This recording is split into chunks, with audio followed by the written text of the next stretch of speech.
Welcome back to Worst Engines or Not. Today we are talking about the 2.3 liter Ford Ecoboost engine. This engine family is full of turbocharged direct injection engines from Ford. This particular one was introduced in 2015 in the Lincoln MKC and in the Mustang. As time went on, the engine did receive a couple of updates and was put in several applications throughout the year, so I will pop up a list of those here. The whole point of the Ecoboost family of engines is that Ford wanted to replace their naturally aspirated V8 engines with something that was a little bit more fuel efficient. We all know that emission standards are changing a lot these days, so they figured that having a smaller displacement meant less fuel consumption, also meant less emissions, and adding those turbochargers on there would still appease people who wanted a lot of power out of their unit. So this was the perfect combination. The 2.3 liter is very similar to the 2 liter. They both are inline 4 engine designs, aluminum black, aluminum cylinder heads, dual overhead cam. They actually have the same deck height and the same bore size. However,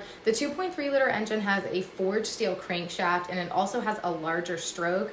It's got smaller connecting rods and exhaust valves, and of course it has the twin scroll turbochargers. Consumers were skeptical. Anyone going from a V8 to an inline 4 is undoubtedly thinking that that smaller displacement is undesirable. However, these engines proved to be very fuel efficient. They had decent performance and power in their stock form, and they are very easy to mod if that stock form doesn't produce quite the performance that you're looking for. Now, we have all learned by now that no engine is without its problems, and this one is no different. So first thing I want to get into, which we have talked about a lot, is the fact that this is a direct injection engine. I will pop up a graphic, but as you can see, that means that fuel is injected directly into the combustion chamber, and any direct injection engine is always going to have problems with carbon buildup. All engines have some sort of oil blow-by that eventually can get caked into your intake ports and onto your intake valves.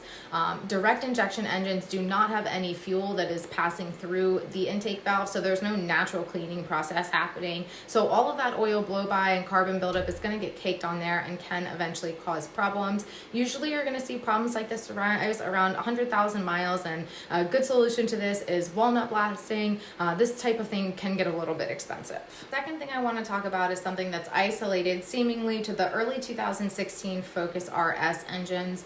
Rumor has it that some of these engines were built with the Mustang head gasket rather than the Focus RS head gasket, and although they both have the 2.3 liter EcoBoost engine, the blocks are a little bit different and the coolant ports are a little bit different. So when that Mustang gasket was put on that engine, that meant that the cooling process was not able to happen the way that it was meant to, and it led to a lot of overheating and a lot of head gasket failure. This problem seems to have been resolved by Ford when it happened, and it's not something that still plagues consumers today.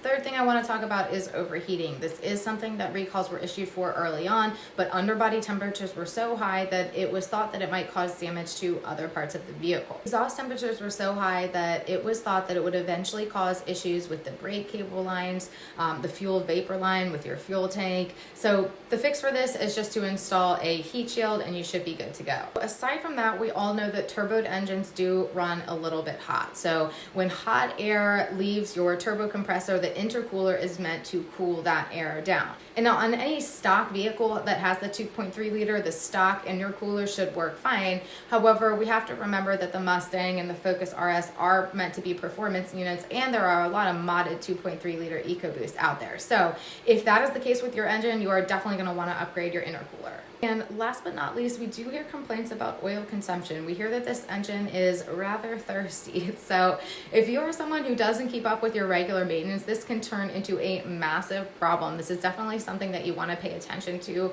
Oil consumption in itself isn't a huge problem, but oil starvation is. So you want to make sure you keep your engine full of oil. You know, this engine has definitely received a lot of upgrades over the years to help improve all of these issues. So overall, I think of it as a pretty decent option from Ford.